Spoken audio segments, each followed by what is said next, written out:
Vsekakor je potrebno svojcem pokojnega policista izreči najgloblje sožalje in seveda je to minimalno, kar lahko storimo.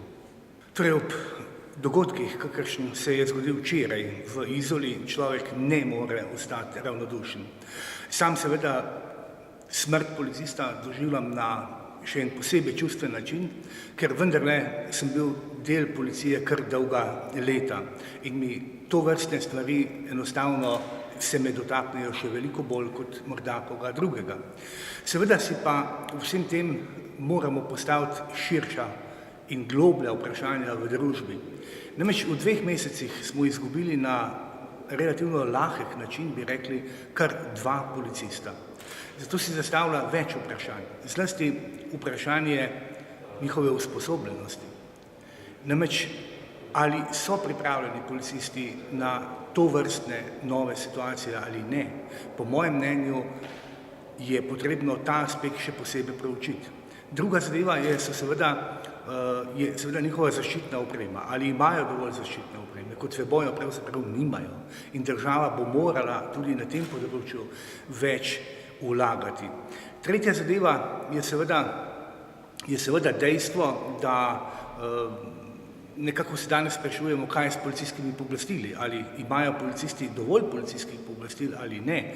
In tovrstni dogodki nas vedno znova postavljajo pred to dilemo. Sam nisem sicer pristaš pretiranega širjenja policijskih pooblastil, vendar, vsaj kar se tiče paralizatorja, v situacijah, ko je ogroženo policistovo življenje ali življenje tretje osebe, ker smo bili priča tako na območju Brežic, kot seveda na območju kot nedavno v Izoli, pa sem seveda zagovornik tovrstnih rešitev in jaz mislim, da je treba torej to prisilno sredstvo, paralizator tako imenovani, uvesti čim prej.